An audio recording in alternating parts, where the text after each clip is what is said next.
Jamahal Hill, PI. Alex Pereira, PI. Alex Pereira doing a workout. Jamahal Hill just arriving, I think, was the setting.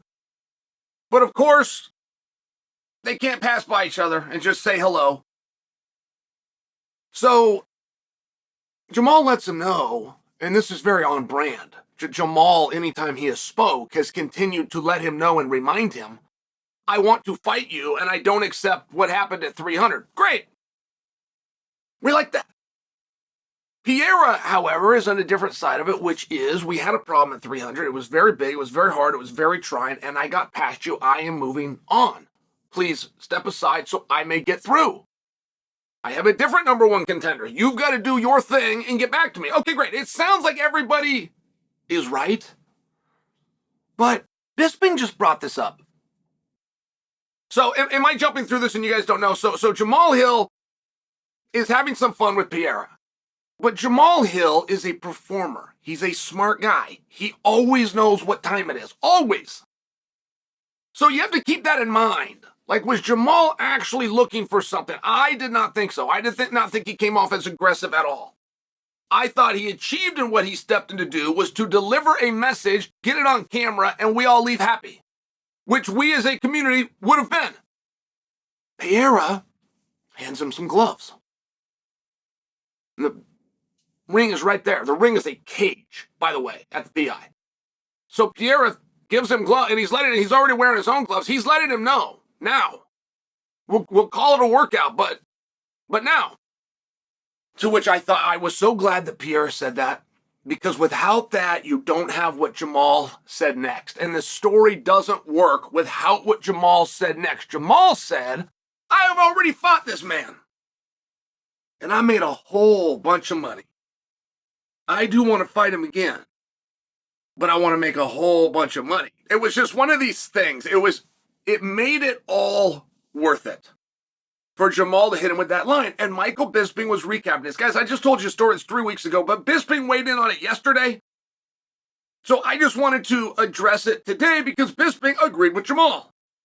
It's like, yeah, man, he should not have fought him to not have the money. But I just want to look at this situation.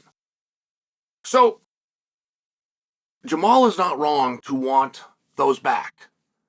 Jamahal is not wrong to start taking his attempts in the media to get that opportunity back.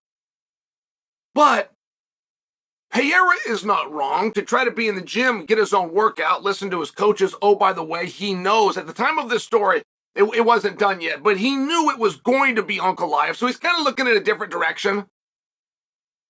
All the while, Jamahal, and this is my entire point, guys, Jamahal is scheduled to fight Yuri. And there is a question, at least by me, of why. What for? What's on the line and what is that fight about? Now, that is going to be a very easy fight to promote. You have two former world champions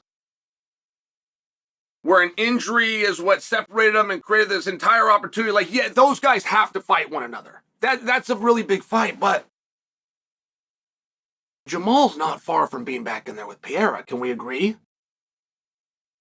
Like, Pereira is definitely going to start doing rematches. Jamahal belongs at the top of that conversation, and now he's got to deal with Prochazka. Well, Prochazka is not going to get another shot with Pereira, but Prochazka is great. He's not just good. Yuri Prochazka is a great fighter, and he's very unique, and he is a samurai, and he can take a lot and continue to dish it out, but he's not going to be given that opportunity. So if you find yourself in a spot where regardless of what happens, no matter how impressive, this guy can't move on. He can't move back to the finals because he's already been in there twice.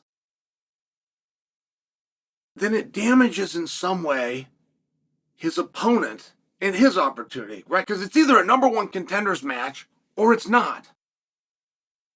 And so many of these things in reality, in our sport, not in boxing or other sports, but in reality for us, these things are done after the fact. They become a number one contenders fight after the fight. So that way, what's good for the goose does not have to be good for the gander, and there's no explanation needed. I get that. But I am looking at that fight, Prochazka versus Hill.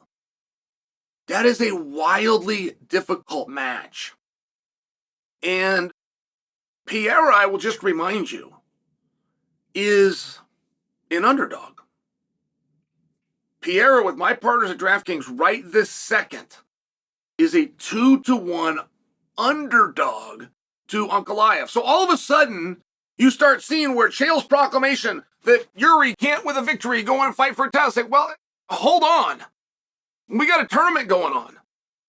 We got 4 guys and we don't quite know how that's going to play out.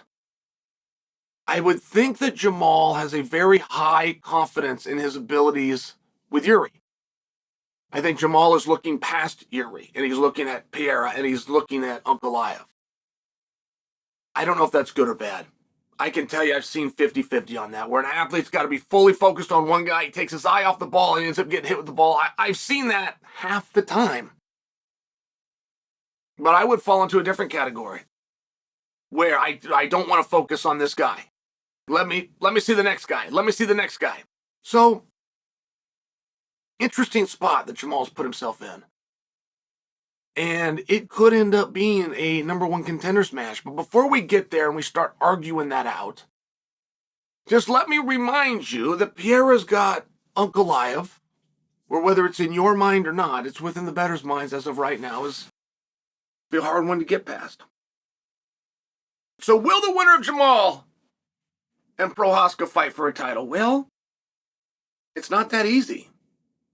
We got to start with who has the title.